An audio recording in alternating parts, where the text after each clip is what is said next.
Hi students, NEET 2022க்கு prepare பண்ணுற ஸ்டூடெண்ட்டாக இருந்தீங்கன்னா நம்ம வந்து நிறைய எம்சிக்யூஸ் வந்து ஒர்க் பண்ணிகிட்ருக்கோம். ஏன் அப்படின்னா உங்களுக்கு நல்லாவே தெரியும், நீட்டை பொறுத்த மட்டும் நீங்கள் எந்தளவுக்கு எம்சிக்யூஸை நல்லா ஒர்க் பண்ணுறீங்களோ அந்தளவுக்கு உங்களுக்கு வந்து நீட் வந்து ரொம்ப ஈஸியாக இருக்கும். ஸோ அதன்படி பார்த்தோம் அப்படின்னா நம்ம ஆல்ரெடி இந்த வீக்கில் வந்து நம்ம சொல்யூஷன் லெசன் பார்க்குறது தான் நம்மளுடைய பிளானு. ஸோ அதன்படி இன்றைக்கி நம்ம கிட்டத்தட்ட வந்து ஒரு 50 எம்சிக்யூஸ் ஒர்க் பண்ண போகிறோம். ஸோ அந்த எம்சிக்யூஸ் வந்து எப்படின்னா உங்களுக்கு டாபிக் வைஸ் எல்லா டாப்பிக்கிலும் இருந்துமே கவர் பண்ணுற மாதிரி தான் நான் எம்சிக்யூஸ் எடுத்திருக்கேன். மோஸ்ட் ஆஃப் அஸ் நீங்கள் இன்னும் பேசிக்ஸ் படிக்கலை, ஃபண்டமெண்டல் படிக்கல அப்படின்னா நம்ம சேனல் ஆல்ரெடி அந்த வீடியோ இருக்குது, அதோடைய லிங்க்கை வந்து உங்களுக்கு டிஸ்கிரிப்ஷனில் கொடுக்குறேன். ஸோ நீங்கள் வந்து என்ன பண்ணுங்கன்னா அந்த ஃபண்டமெண்டலான விஷயங்களை பார்த்துட்டு அப்புறம் இதை பார்த்தீங்கன்னா தான் உங்களுக்கு புரியும். அப்படியே நீங்கள் ப்ளைனாக பார்த்தீங்கன்னா ஒன்றுமே புரியாது. ஸோ அதனால் வந்து கட்டாயம் இந்த 50 எம்சிக்கு வந்து உங்களுக்கு வந்து ஒரு பெட்டர் அண்டர்ஸ்டாண்டிங், இந்த சொல்யூஷன் லெசனில் பெட்டர் அண்டர்ஸ்டாண்டிங் கிடைக்கும். அட் த சேம் டைம் இன்னொன்று நீங்கள் என்ன ஞாபகம் வச்சுக்கணுன்னா, இதில் முழுக்க ட்ரிக்ஸ்னால் சின்ன சின்ன ஃபார்முலாஸ், சின்ன சின்ன கன்வர்ஷன்ஸ், சின்ன சின்ன இது எல்லாமே இதில் உங்களுக்கு கொடுப்பேன். நீங்கள் அதுவுமே கொட்டும் என்ன பண்ணிக்கணும், நோட் பண்ணி வச்சுக்கணும். ஏன்னா சில சம்முக்கு இந்த சம்முக்கு இதான் ஆன்சர். ஸோ அந்த மாதிரி வந்து நீங்கள் வந்து அந்த ஃபார்முலா பேஸும் இதில் தெரிஞ்சுக்கணும். ஸோ இது ஒன்று இருக்குது. அதேமாதிரி தேரி பேஸ், சில எக்ஸாம்பிள்ஸ் எல்லாமே தேரியாகவே கேட்குறாங்க. ஸோ அந்த தேரிஸுமே நான் உங்களுக்கு இதில் கொடுக்குறேன். இது எல்லாத்தையுமே நீங்கள் ஒரு ஃபண்டமெண்டலாக தெரிஞ்சுக்கிட்டீங்கன்னா போதும், இந்த லெசன்லேருந்து வர கொஷின்ஸை நீங்கள் ஈஸியாக அட்டன் பண்ணிடலாம். ஸோ வாங்க வீடியோக்குள்ளே போயிடலாம். ஃபஸ்ட்டு நீங்கள் பார்க்க வேண்டியது என்ன அப்படின்னா, ஃபஸ்ட்டு இது, அதாவது what is the molarity of 30 ml of H2SO4 0.5 molar solution diluted to 500 ml. அதாவது நீங்கள் என்ன புரிஞ்சுக்கணும் அப்படின்னா, ஒரு சொல்யூஷன் இருக்குது. இப்போ உதாரணத்துக்கு ஒரு கண்டெய்னர் இருக்குது. இந்த கண்டெய்னரில் 30 ml H2SO4 இருக்குது. இந்த H2SO4 கான்சன்ட்ரேஷன் எவ்வளோனா 0.5 molar. ஓகேவா? இதில் என்ன பண்ணுறாங்க அப்படின்னா ஒரு 500 ml வாட்டர் ஆட் பண்ணுறாங்க. சரியா? எப்பவுமே மொலாரிட்டின்றது volume of solution in litre தானே சார் அப்படின்னு ஒரு கேள்வி இருக்கலாம். பட் இதுவும் எம்எல்லாக இருக்கிறதுனால எம்எல்க்கு எம்எல் நீங்கள் கேன்சல் பண்ணிடலாம். சரியா? ஸோ அப்போ டைல்யூஷன்னா என்ன ஃபார்முலா யூஸ் பண்ணணும் அப்படின்னா ரொம்ப simple, V1 M1 = V2 M2. So V1ன்றது என்ன, வால்யூம் 1 எவ்வளோனா 30 ml, M1னா மொலாரிட்டி எவ்வளோ 0.5 மோலார். சரியா? அடுத்து V2 எவ்வளோ டைல்யூட் பண்ணுறாங்க, 500 ml டைல்யூட் பண்ணுறாங்க. ஸோ 500 ml டைல்யூட் பண்ணுறாங்க அப்படின்றதுனால இந்த பக்கம் என்ன போட்டுக்கணும், 500 ml. ஸோ புதுசாக அந்த மொலாரிட்டி தான் உங்களுக்கு வேணும், அதாவது M2 தான் வேணும். ஸோ M2 மட்டும் இங்கே வச்சுக்கிட்டு மற்ற எல்லாத்தையும் என்ன பண்ணிடலாம், நீங்கள் இந்த பக்கம் எடுத்துகிட்டு வந்துடலாம். ஸோ இந்த பக்கம் எடுத்துகிட்டு வந்துட்டிங்கன்னா, ஸோ இது சம்மரைஸ் பண்ணிங்கன்னா உங்களுக்கு என்ன கிடைக்கும், இதோடைய மொலாரிட்டி கிடைக்கும். ஸோ இதை ஃபைனலைஸாக நீங்கள் சம்மரைஸ் பண்ணிங்க அப்படின்னா இது கேன்சல் ஆகும். ஸோ ஃபைனலாக எவ்வளோ வரும்னா M2 = 0.03 மோலார். ஸோ அப்போ பார்த்தீங்கன்னா 0.03 மோலார் எதுனா ஆப்ஷன் பி. சரியா? ஸோ இந்த மாதிரி வந்து உங்களுக்கு வந்து டைல்யூஷன் அப்படின்னு ஒரு வார்த்தை வந்துட்டாலே நீங்கள் என்ன பண்ணணும்னா இந்த ஃபார்முலா, அதாவது V1 M1 = V2 M2 வந்து நீங்கள் யூஸ் பண்ணிக்கணும். சரியா?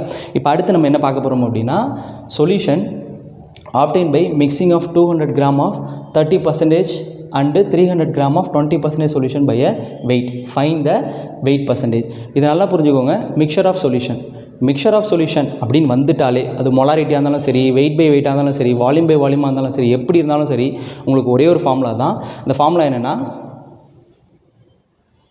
ஸோ டைல்யூஷன் வந்துட்டாலே ரொம்ப சிம்பிள். இந்த ஃபார்முலா நீங்கள் கண்ணை மூடிட்டு இந்த ஃபார்முலா யூஸ் பண்ணலாம். அது என்னென்னா V1 M1 V2 M2 divided by V1 + V2. So அப்படின்னா என்னென்னா, இப்போ ஒரு உதாரணத்துக்கு V1ன்றது என்னென்னா இதோடைய பர்சன்டேஜ், இது எவ்வளோ 30%. ஓகேவா? ஸோ 30 × M1னா இது எவ்வளோ கிராம் இருக்குது, 300 கிராம். ப்ளஸ் அடுத்து V2னா இது எவ்வளோ இருக்குது 20%. ஸோ 20%. இதை எடுத்துக்கிட்டிங்கன்னா இது எவ்வளோ கிராம் இருக்குது, 200 கிராம் இருக்குது. ஸோ டோட்டலாக என்ன பண்ணிங்கன்னா ரெண்டுத்தையும் என்ன பண்ணிக்கணும், 300 + 200. ஸோ ரெண்டுத்தையும் ஆட் பண்ணிக்கிட்டிங்கன்னா உங்களுக்கு என்ன கிடைக்கும், ஃபைனலாக ரிசல்ட்டிங் சொல்யூஷன் பார்த்தீங்கன்னா M = 24%. இதிலே பாருங்கள் வால்யூமாக கொடுப்பாங்க, எம்எல் மொலாரிட்டி, அதே மாதிரி எம்எல் மொலாரிட்டி, இது வால்யூம். ஸோ அதனால் நீங்கள் எப்படி கொடுத்துருந்தாலும் சம்மை நீங்கள் என்ன பண்ணிக்கலாம்னா, அது வெயிட் பர்சன்டேஜாக இருந்தாலும் சரி, வால்யூம் பை வால்யூம் பர்சன்டேஜாக இருந்தாலும் சரி, மிக்ஸ்டு அப்படின்னு ஒரு வார்த்தை உங்கள் கொஷினில் பார்த்துட்டிங்கன்னா நீங்கள் இந்த ஃபார்முலா வச்சு ஆன்சர் ட்ரை பண்ணலாம். கட்டாயம் உங்களுக்கு ஆன்சர் வரும். ஸோ இதை ஃபைனலைஸ் பண்ணிங்கன்னா உங்களுக்கு எவ்வளோ வரும்னா 24. So answer D. இப்போ அடுத்த கொஷின் எடுத்துக்கிட்டோம் அப்படின்னா, what will the mole fraction of glucose 10% of weight by weight in glucose solution. நல்லா புரிஞ்சுக்கணும், மோல் ஃப்ராக்ஷனை பொறுத்த மட்டும் இந்த டைப் ஆஃப் கொஷின்ஸ் ரொம்ப ரிப்பீட்டடாக கேட்பாங்க. ஏன்னா டேரெக்டாக உங்களுக்கு வந்து மோல் ஃப்ராக்ஷன்ற ஒன்றத்தை வந்து டேரெக்டாக கொடுக்க மாட்டாங்க. இந்த மாதிரி வந்து என்ன பண்ணுவாங்கன்னா இன்டெரக்டாக கொடுப்பாங்க. ஸோ அப்படி இன்டெரக்டாக கொடுக்கும்போது அதை எப்படி ஹேண்டில் பண்ணுறது அப்படின்னு பார்க்கலாம். நல்லா புரிஞ்சுக்கணும், வெறும் என்னென்னு கொடுத்துருக்காங்க, சொல்யூஷன் கொடுத்துருக்காங்க. அப்போ காம்பவுண்ட் ஏ யார், குளுக்கோஸ். அப்போ காம்பவுண்ட் பி யாருன்னா வாட்டர். நல்லா புரிஞ்சுக்கோங்க. நீங்கள் புரிஞ்சுக்க வேண்டிய விஷயம் என்னென்னா, ஸோ குளுக்கோஸ் பார்த்தீங்கன்னா 10% இருக்குது. அது எதில் இருக்குன்னா தண்ணியில் இருக்குது. சரியா? இப்போ என்ன கேட்குறாங்க, குளுக்கோஸோட மோல் ஃப்ராக்ஷன் கேட்குறாங்க. சரியா? ஸோ அப்போ என்னென்னா முதல்ல உங்களுக்கு குளுக்கோஸை மோலாக மாற்றணும், தண்ணியை மோலாக மாற்றணும். 2 விஷயம் நல்லா புரிஞ்சுக்கோங்க. குளுக்கோஸ் என்னவா மாற்றணும், மோலாக மாற்றணும். தண்ணி என்னவா மாற்றணும், மோலாக மாற்றணும். அப்போ நீங்கள் மோலாக மாற்றணும்னா என்ன பண்ணணும், given mass by molecular mass வேணும். சரியா? அப்போது இதில் குளுக்கோஸோடைய கிவன் மாஸ் எவ்வளோன்னு எடுத்துக்கணும்னா 10 கிராம். நல்லா புரிஞ்சுக்கோங்க. அப்போ 10 கிராம் குளுக்கோஸ்னால் பேலன்ஸ் இருக்கிற 90 கிராம் யார், வாட்டர். ஏன்னா இது என்ன percentage, weight by weight. Weight by வால்யூம்னா வேறு மாதிரி போடணும். நான் உங்களுக்கு அதுக்கும் சம்ஸ் ஒர்க் பண்ணி காமிக்கிறேன். ஸோ வெயிட் பை வெயிட் இல்லைனா மாஸ் அந்த மாதிரி கொடுத்துருந்தாங்கன்னா நீங்கள் என்ன பண்ணிக்கணும், பேலன்ஸ் இருக்கிறது, அதாவது இது 10%னா பேலன்ஸ் இருக்கிற 90% யார், வாட்டர். சரியா? அப்போது வாட்டர் எவ்வளோ கிராம் இருக்குது, 90 கிராம். முடிஞ்சா? அப்போ குளுக்கோஸோடைய கிவன் மாஸ் தெரிஞ்சிருச்சு, வாட்டரோடைய கிவன் மாஸ் தெரிஞ்சிருச்சு. அப்புறம் இதை நம்ம என்னவா மாற்றணும், மோல் ஃப்ராக்ஷனுக்கு மோலாக மாற்றணும். ஸோ மோலாக எப்படி மாற்றுவீங்க, மோல்ன்றது என்னது, given mass by molecular mass. சரியா? அப்போ கிவன் மாஸ் ஆஃப் குளுக்கோஸ் எவ்வளோ, 10. குளுக்கோஸோட மாலிகுலர் மாஸ் எவ்வளோன்னு பார்த்தீங்கன்னா 180. அதே மாதிரி என்ன பண்ணணும், கீழே என்னவா மாற்றுவீங்க, given mass by molecular mass plus இங்கே தண்ணி எவ்வளோ 90. ஸோ தண்ணியோட மாலிகுலர் மாஸ் 18. சரி, அதான் மோல்ஸை நான் உங்களுக்கு அப்படியே ஃப்ராக்ஷனில் எழுதிட்டேன். ஏன்னா மோல் ஃப்ராக்ஷன் என்ன பண்ணுவோம், குளுக்கோஸோடைய mole divided by total mole. So குளுக்கோஸோட மோல் எவ்வளோ, given mass by molecular mass. இங்கேயும் குளுக்கோஸ் வந்து given mass by molecular mass, இங்கே வந்து தண்ணி given mass by molecular mass. So எல்லாமே என்னவா மாற்றிட்டோம், மோலாக மாற்றிட்டு இப்போ குளுக்கோஸ்ன்றதுனால குளுக்கோஸை மேலே போட்டுட்டோம். ஸோ இதை சம்மரைஸ் பண்ணிங்கன்னா எவ்வளோ வரும்னா 0.05 0.01 மோல். சரியா? ஸோ அப்படி பார்த்தீங்கன்னா 0.01 இதுதான் என்னென்னா மோல் ஃப்ராக்ஷன் ஆஃப் குளுக்கோஸ். சரியா? ஸோ இப்போ அடுத்து பாருங்கள், question number 4. What is the mass percentage of CCl4 in 22 gram of benzene is dissolve in 122 gram. அப்போ உங்களுக்கு நல்லா புரிஞ்சுக்கணும், CCl4 ஓகேவா இன் 20 கிராம் ஆஃப் பென்சீன். ஓகேவா? அதாவது பென்சீன் என்ன பண்ணுறாங்க அப்படின்னா 22 கிராம் ஆஃப் பென்சீன் எடுத்து 122 கிராம் ஆஃப் CCl4 டிசால்வ் பண்ணுறாங்க. அதாவது எப்படி, 22 கிராம் ஆஃப் பென்சீன் எடுத்து CCl4ல் 122 கிராம் ஆஃப் CCl4 டிசால்வ் பண்ணுறாங்க. ஓகேவா? What is the mass percentage of CCl4, இது நல்லா புரிஞ்சுக்கணும். ஸோ இது எப்படி நீங்கள் அண்டர்ஸ்டாண்ட் பண்ணிக்கணும்னா, ஸோ கொஷினோட சாராம்சம் இதான். அதாவது 122 கிராம் CCl4ல் நம்ம 22 கிராம் என்ன ஆட் பண்ணுறோம், பென்சீன் ஆட் பண்ணுறோம். ஸோ இவங்க கேட்குறது என்னென்னா மாஸ் பர்சன்டேஜ் கேட்குறாங்க. உங்களுக்கு மாஸ் பர்சன்டேஜ் ஃபார்முலா தெரியும் இல்லையா, மாஸ் பர்சன்டேஜ்னா என்னது, W/W. இவங்க கேட்குறது CCl4. அப்போ CCl4ஓட வெயிட் எவ்வளோ, 122 divide by total weight. Total வெயிட்னா எவ்வளோ, 122 + 22 கிராம். சரியா? ஸோ அதாவது என்ன, இப்போ ஒருவேளை பென்சீனோட மாஸ் பர்சன்டேஜ், எப்படி பென்சீனோட மாஸ் பர்சன்டேஜ் கேட்டாங்கன்னா, இதே இதில் பென்சீனோட மாஸ் பர்சன்டேஜ் கேட்டாங்கன்னா பென்சீனோட வெயிட் எவ்வளோ 22, அதை மேலே போட்டுட்டு டோட்டல் வெயிட்னா 22 + 22 கிராம். ஸோ இப்படி போட்டோம்னா நம்மளுக்கு என்ன கிடைக்கும், பென்சீனோட மாஸ் பர்சன்டேஜ் கேட்கும். ஸோ வந்து இதை ஃபைனலைஸ் பண்ணிங்கன்னா, ஸோ இதை ஃபைனலாக சம்மரைஸ் பண்ணிங்க அப்படின்னா உங்களுக்கு எவ்வளோ வரும்னா 84.72. ஸோ அதாவது நல்லா புரிஞ்சுக்கணும், கார்பன் டெட்ராக்ளோரைடு எவ்வளோ பர்சன்டேஜ் இருக்கும், 84.72%. அப்போ பேலன்ஸ் இருக்கிறது யார் இருப்பா, பென்சீன். ஸோ அப்போ அது எவ்வளோ இருக்குன்னா 15.28%. சரியா? ஸோ இதுதான் வந்து உங்களுக்கு மாஸ் பர்சன்டேஜை பொறுத்த மட்டும் நீங்கள் தெரிஞ்சுக்க வேண்டிய விஷயம். அடுத்து நீங்கள் என்ன தெரிஞ்சுக்கணும்னா, one of the NCERT question, நான் உங்களுக்கு அந்த NCERT புக்கில் அந்த டேபிள் காமிக்கிறேன். அந்த டேபிள் கட்டாயம் மெமரி பண்ணிக்கணும். ஏன்னா நிறைய டைம் சொல்லியிருக்கேன், உங்களுக்கு நீட்டில் NCERT பேஸ் பண்ணி தான் NCERT புக்கில் தான் கேள்விகள் வருதுன்னு சொல்லியிருக்கேன். ஸோ அந்த மாதிரி இருக்க ஒரு கொஷின் நல்லா புரிஞ்சுக்கோங்க. Amalgam of mercury with sodium, இதில் யார் சால்வெண்ட் அப்படின்னு கேட்குறாங்க. உங்களுக்கு தெரியும் சால்வெண்ட்டுன்றது என்னென்னா யார் வந்து அதிகமாக இருக்காங்களோ. இப்போ உதாரணத்துக்கு இப்போ இந்த கேஸை எடுத்துக்கோங்க. இப்போ இந்த 2 கேஸில் எடுத்துக்கிட்டிங்கன்னா CCl4 தான் என்னவாக இருக்குது, அதிகமாக இருக்குது. அப்போ CCl4 தான் என்னது, சால்வெண்ட். பென்சீன் வந்து என்னது, சொல்யூட். சரியா? ஸோ இது யார் சால்வெண்ட், இது யார் சொல்யூட். ஸோ இதை வந்து நீங்கள் புரிஞ்சுக்கணும். சரியா? ஓகே. அப்போ யார் அதிகமாக இருக்காங்க, அதே மாதிரி நான் உங்களுக்கு NCERTயில் ஒரு டேபிள் காமிக்கிறேன். அந்த டேபிளை மெமரி பண்ணிக்கணும். கரெக்டாக அதுலேருந்து கேள்வி வரும். ஸோ இப்போ அது என்னென்னா, ஸோ பேஜ் நம்பர் 36 எடுத்துக்கோங்க. உங்கள் NCERT புக்கில் இந்த டேபிள் இருக்கும், அந்த டேபிள் 2.1. இதில் பார்த்தீங்கன்னா சொல்யூட் அண்ட் சால்வெண்ட், சொல்யூட் யார், சால்வெண்ட் யாருன்னு இருக்கும். இங்கே பார்த்தீங்கன்னா amalgam of mercury with sodium. So இதில் சால்வெண்ட் யாருன்னா சாலிட். அப்போ சாலிட் இங்கே யாருன்னா சோடியம் தான் சாலிட், மெர்க்குரி வந்து லிக்விட் ஸ்டேட்டில் இருக்கும். அப்போ உங்களுக்கு சால்வெண்ட் யாருன்னா சோடியம். ஸோ அப்படி பார்த்தீங்கன்னா, ஸோ அதில் பார்த்தீங்கன்னா அப்போது சாலிட் இங்கே யாருன்னா சோடியம் தான். ஏன்னா மெர்க்குரி உங்களுக்கு தெரியும், mercury is a liquid state. சரியா? அப்போ லிக்விட் ஸ்டேட் வந்து அது என்னது, சொல்யூட். அப்போ வந்து உங்களுக்கு சால்வெண்ட் யார், இங்கே சோடியம். அந்த டேபிளை படிச்சுக்கோங்க. படிச்சிங்கன்னா அந்த டேபிளில் உங்களுக்கு யார் சால்வெண்ட் யார் சொல்யூட்ன்றதை தெளிவாக கொடுத்துருப்பாங்க. ஸோ அடுத்து பார்த்தோம் அப்படின்னா வாட் இஸ் த ஃபஸ்ட்டு ஒரு சிம்பிள் கேல்குலேஷன் போட்டுறேன், அப்புறமா நம்ம கொஞ்சம் அட்வான்ஸ் லெவல் சம்முக்கு போகலாம். What is the molarity of solution containing 10 gram of NaOH in 500 ml? சரியா, என்ன கேட்குறாங்க? மொலாரிட்டி. சரியா, ஸோ நீங்கள் என்ன புரிஞ்சுக்கணும் அப்படின்னா, மொலாரிட்டினா என்னென்னா moles of solute divided by volume of solution in litre. Molality அப்படின்னா என்னென்னா moles of solute divided by mass of solvent in KG. இது ரெண்டுத்துக்கும் வித்தியாசம் புரியணும். அதே மாதிரி இது கேபிட்டல் எம், அதே மாதிரி இது வந்து ஸ்மால் எம். சரியா, ஸோ இது ரெண்டுத்துக்கான வித்தியாசம் உங்களுக்கு புரிஞ்சாதான் அடுத்தடுத்து வர்றது ஈஸியாக புரியும். சரியா, இதில் என்ன கேட்டிருக்காங்கன்னா உங்களுக்கு மொலாரிட்டினா என்னது? Volume of solution in litre. சரியா, ஃபஸ்ட் என்னது? Moles of solute. Moles of சொல்யூட்னா என்னது? மோல்னா என்னது? Given mass by molecular mass. So முதல்ல வந்து இங்கே NaOH தான் உங்களுக்கு என்னது? சொல்யூட். அப்படின்னா என்னென்னா, இப்போ வந்து ஒரு பீக்கர் இருக்குது, இதில் 500 ml சொல்யூஷன் இருக்குது. இதில் NaOH வந்து எவ்வளோ கிராம் ஆட் பண்ணுறீங்கன்னா 10 கிராம் ஆஃப் NaOH ஆட் பண்ணுறீங்க. நல்லா புரிஞ்சுக்கோங்க, 10 கிராம் NaOH ஆட் பண்ணுறீங்க. ஆட் பண்ணதுக்கப்புறம் சொல்யூஷன் எவ்வளோவா இருக்குன்னா 500 ml இருக்குது. அப்போ இதோடைய மொலாரிட்டி என்ன அப்படின்றதான் கேள்வி. ஸோ ஃபார்முலா என்னது? மோல்ன்றது என்னது? Given mass by molecular mass. இங்கே எவ்வளோ கிராம் போடுறோம்? 10 கிராம். NaOHோட மாலிகுலர் மாஸ் எவ்வளோன்னு பார்த்தீங்கன்னா 40. So divided by mass of solution. So solution எவ்வளோ கொடுத்துருக்காங்க? 500 ml. ஸோ எம்எல் வந்து என்ன பண்ணணும்? லிட்டருக்கு கன்வெர்ட் பண்ணணும். ஸோ லிட்டருக்கு கன்வெர்ட் பண்ணிங்கன்னா என்ன வரும்? 0.5. ஸோ அப்படியே இதை சம்மரைஸ் பண்ணிங்கன்னா இந்த சொல்யூஷன் என்னவா கன்வெர்ட் ஆகிடும்? மொலாரிட்டி, அதாவது கேபிட்டல் எம்மாக கன்வெர்ட் ஆகிடும். சரியா, ஸோ அப்போ கேபிட்டல் எம்னா கன்வெர்ட் ஆகிடுச்சுன்னா இதை ஃபைனலைஸ் பண்ணிங்கன்னா உங்களுக்கு என்ன கிடைக்குன்னா 0.5 mole per litre. So option பார்த்தீங்கன்னா சி. சரியா, ஸோ இது வெரி சிம்பிள். இப்போ அடுத்து இதில் கொஞ்சம் அட்வான்ஸ் லெவல் பார்க்கலாம். ஸோ அடுத்து நல்லா பாருங்கள். The molarity of 648 gram of pure water is, அதாவது இங்கே சொல்யூட்டும் சொல்லலை, சால்வெண்ட்டும் சொல்லலை, ஜஸ்ட்டு என்ன மட்டும் கேட்டிருக்காங்க? மொலாரிட்டி. எதை மட்டும் கேட்டிருக்காங்க? மொலாரிட்டி. ஸோ இப்போ மொலாரிட்டி மட்டும் எப்படி சார் கால்குலேட் பண்ணுறது அப்படின்னா, மொலாரிட்டினா என்னது? உங்களுக்கு இதான் மொலாரிட்டி. சரியா, ஸோ இப்போ மொலாரிட்டினா என்னது? Number of moles. அப்போ முதல்ல வந்து H2Oவை நீங்கள் என்னவா மாற்றணும்? நம்பர் ஆஃப் மோல்ஸாக மாற்றணும். H2O என்னவா மாற்றணும்? நம்பர் ஆஃப் மோல்ஸாக மாற்றணும். நம்பர் ஆஃப் மோல்ஸ்னால் என்ன? Given mass by molecular mass. சரியா, இப்போ இங்கே பார்த்தீங்கன்னா கிவன் மாஸ் எவ்வளோ? இங்கே 648 கிராம் ஆஃப் வாட்டர். நல்லா புரிஞ்சுக்கோங்க, தண்ணியை பொறுத்த மட்டும். சரியா, கிராமு எம்எல் ரெண்டுமே சேம். அப்படின்னா என்னென்னா 648 கிராம் ஆஃப் இதுன்னா அதோடைய எம்எல் எவ்வளோவா இருக்குன்னா 648 ml. நல்லா புரிஞ்சுக்கோங்க, தண்ணிக்கு டென்சிட்டி 1, அதனால் தண்ணியோடைய மாசு எம்எல் ரெண்டுமே என்னது? சேம். சரியா, ஸோ இங்கே எவ்வளோ? 648 கிராம் கொடுத்துருக்காங்க. அப்போ எம்எல் எவ்வளோ தான் வரும்? 648.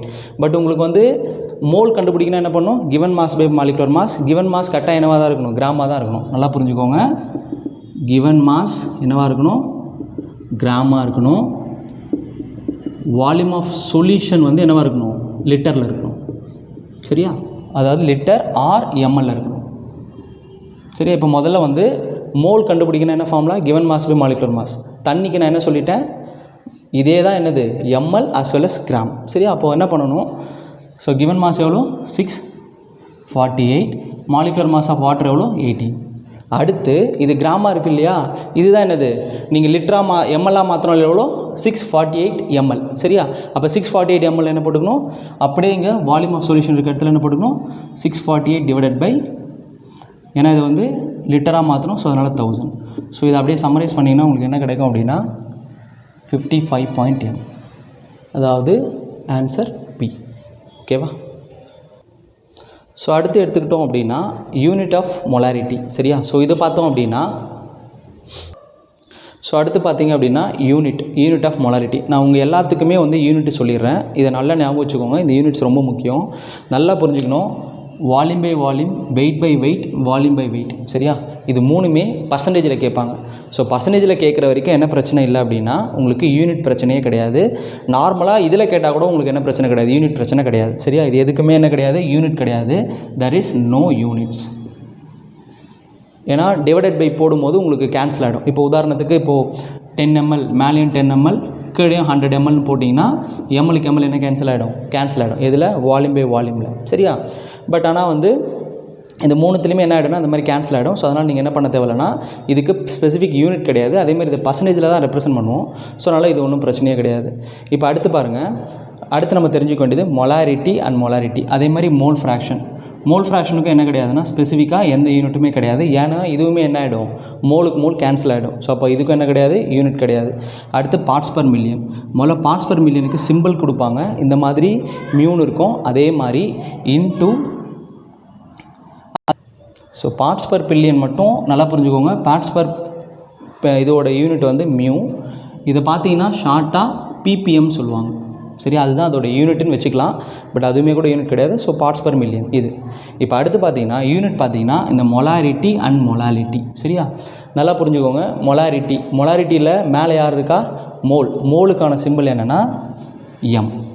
சரியா, இது கேபிட்டல் எம்ன்றதுனால கேபிட்டல் எம்னு வச்சுக்கலாம். Divided by volume of solution லிட்டரா. அப்போ லிட்டர் வந்து இங்கே எங்கேன்னு இருக்கும்? கீழே இருக்கும். ஸோ லிட்டர் மேலே போச்சுன்னா மோல் இன்ட்டு லிட்டர் இன்வெர்ஸ். இது யாருக்கு? மொலாரிட்டிக்கு. அடுத்து நீங்கள் ஞாபகம் வச்சுக்க வேண்டியது மொலாலிட்டி. ஸோ மெலாலிட்டிக்கு என்னென்னா மாஸ் ஆஃப் சால்வெண்ட் இன் கேஜியா. ஸோ அப்போ என்னது? மேலே என்னது? Number of moles. Mass of solvent in கேஜியா. அப்போ எம் இன்ட்டு கேஜி இன்வெர்ஸ் யாருக்கு? மொலாலிட்டிக்கு. சரியா, ஸோ அப்படி பார்த்தீங்கன்னா உங்களுக்கு இங்கே யாருன்னு கேட்டிருக்காங்க? மொலாலிட்டி. ஸோ மெலாலிட்டின்றது என்னது? கேஜி. ஸோ அப்போது moles per KG. So option பார்த்தீங்கன்னா டி. ஸோ அடுத்து வந்து கொஷின் நம்பர் 9. அதாவது என்னென்னா ஒரு இதோட டென்சிட்டி கொடுத்துட்டாங்க. சரியா, டென்சிட்டி கொடுத்துட்டாங்க. அப்புறம் அதோடைய மொலாரிட்டி. ஓகேவா, 0.25 molar solution of acetic acid in water. It is 1.02 gram per ML the molarity of the solution. சரியா, அதாவது நல்லா புரிஞ்சுக்கணும். உங்களுக்கு என்ன கொடுத்துட்டாங்கன்னா இதை கொடுத்துட்டாங்க, கேபிட்டல் எம் கொடுத்துட்டாங்க. கொடுத்துட்டு என்ன கேட்குறாங்க? Small M. சரியா, ஸ்மால் எம் என்ன அப்படின்றத கேட்குறாங்க. இது என்ன கன்வர்ஷன்? அதாவது நல்லா புரிஞ்சுக்கோங்க.